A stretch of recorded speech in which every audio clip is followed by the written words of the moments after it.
Assalamualaikum warahmatullahi wabarakatuh. Perkenalkan, nama saya Hasriani, mahasiswa dari Universitas Teknologi Digital jurusan Manajemen Informatika dengan NPM 04403321370004. Tujuan saya membuat video ini untuk memenuhi tugas evaluasi tengah semester mata kuliah Pendidikan Agama Islam 3 dengan judul At-Thoriq Marifatullah. Latar belakangnya yaitu marifat atau zat Allah adalah mengetahui bahwa sesungguhnya Allah adalah wujud esa, tunggal dan sesuatu yang maha agung, mandiri dengan sendirinya dan tiada satu pun yang menyerupainya. Sedangkan marifat sifat adalah mengetahui dengan sesungguhnya Allah itu maha hidup, maha mengetahui, maha kuasa, maha mendengar dan maha melihat, dengan segala sifat-sifat kesempurnaannya dari mengetahui tentang sifat dan zat Allah Subhanahu wa taala. Pertanyaannya, bagaimana sih cara jalan menuju Allah? Allah Subhanahu wa taala tidak pernah menampilkan kewujudan zat-Nya yang maha hebat di hadapan makhluk-makhluknya secara langsung dan dapat dilihat seperti kita melihat sesama makhluk. Bahkan selagi kita boleh nampak dengan mata kepala kita, maka itu bukanlah Tuhan. Allah juga menganjur kepada manusia menerusi Nabi SAW supaya berfikirlah kepada makhluk-makhluk Allah, tetapi jangan sekali Anda berfikir tentang zat Allah. Makhluk-makhluk Allah yang menjadi tanda kebesaran dan keagungan Allah Subhanahu wa taala. Hal inilah yang disarankan di dalam banyak ayat Al-Quran agar menjadi bahan berfikir kita tentang kebesaran Allah Subhanahu wa taala. Adapun jalan menuju Allah yang pertama melalui ayat qauliyah adalah ayat-ayat yang difirmankan oleh Allah Subhanahu wa taala dalam Al-Qur'an. Ayat-ayat ini boleh menyentuh berbagai aspek termasuk jalan-jalan kepada ma'rifatullah. Nah, pada jalan dalam ayat qauliyah salah satunya ada dalam surat Quran At-Tin ayat 1-5 yang memiliki makna Allah mengajak kita berpikir tentang kejadian makhluknya termasuk buah-buahan, bukitan, bahkan diri manusia itu sendiri, sehingga akhirnya manusia dapat menyimpulkan suatu keyakinan bahwa penciptanya adalah Allah.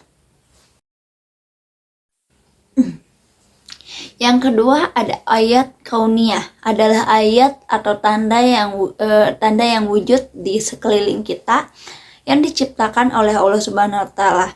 Ayat-ayat ini adalah dalam bentuk benda, kejadian, peristiwa dan sebagainya yang ada di alam semesta ini. Oleh karena alam ini hanya mampu dilaksanakan oleh Allah dengan segala sistem dan peraturan yang unik, maka ia menjadi tanda kehebatan dan keagungan penciptanya. Hal ini terdapat dalam Quran surat ke-41 ayat ke-53 yang memiliki makna Allah menjelaskan bahwa Dia akan tunjukkan ayat-ayat kauniyahnya di ufuk dan juga pada diri manusia sendiri, sehingga menjadi terang dan jelas akan kekuasaan Allah. Lalu selanjutnya melalui akal dan nakal.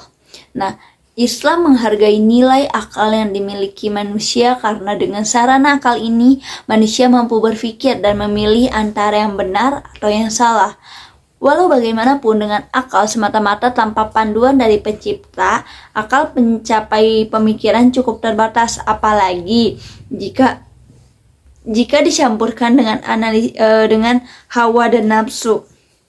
Gabungan antara kemampuan akal dan panduan dari penciptanya akan menghasilkan pengenalan yang tepat dan mantap terhadap Allah Subhanahu wa taala. Menjadi satu kesalahan apabila manusia tidak menggunakan akalnya untuk berpikir.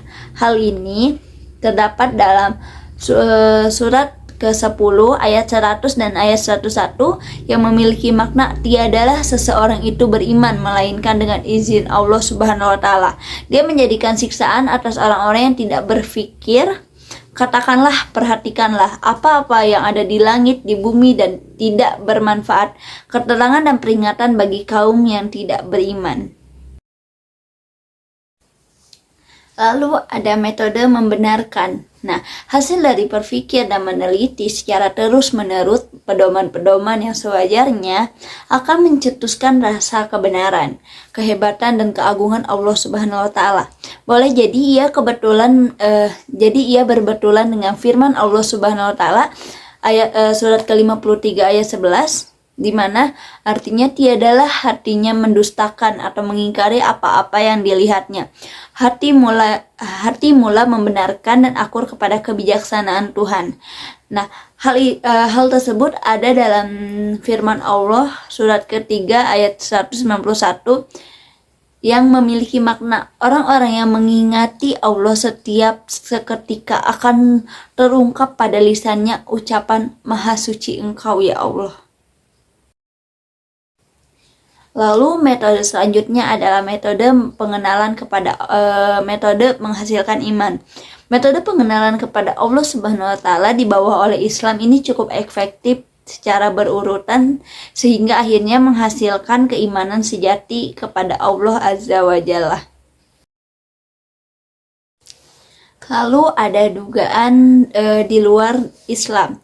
Nah, di sini yang pertama ada dugaan hawa dan nafsu.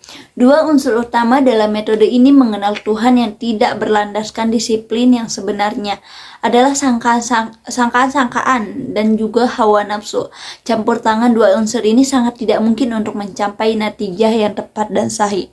Hal ini tertuang dalam firman Allah ayat kedua surat kedua ayat ke-55 yang memiliki makna kaum Nabi Musa mengambil anak lembu sebagai Tuhan dan campur untuk tidak beriman dengan Musa kecuali setelah melihat Allah secara terang, lalu mereka disambar oleh halilintar. Selanjutnya adalah ragu-ragu. Apabila jalan yang dilalui tidak jelas dan tidak tepat, maka hasil yang didapati juga sangat tidak meyakinkan. Mungkin ada hasil yang didapati tetapi bukan hasil yang sebenarnya. Bagaimanakah jika kita ingin mengenal Allah tetapi kaidah pengenalan yang kita gunakan tidak menurut neraca atau panduan yang telah ditetapkan oleh Allah Subhanahu wa taala? Kadangkala Sayyidina Umar tersenyum sendirian mengenang kebodohannya menyembah patung yang dibuatnya sendiri dari gandum sewaktu jahiliyah. Apabila terasa lapar dimakannya pujaan itu. Hal ini terdapat dalam firman Allah Subhanahu wa taala surat ke-22 ayat ke-55 yang memiliki makna orang-orang kafir senantiasa dalam keraguan.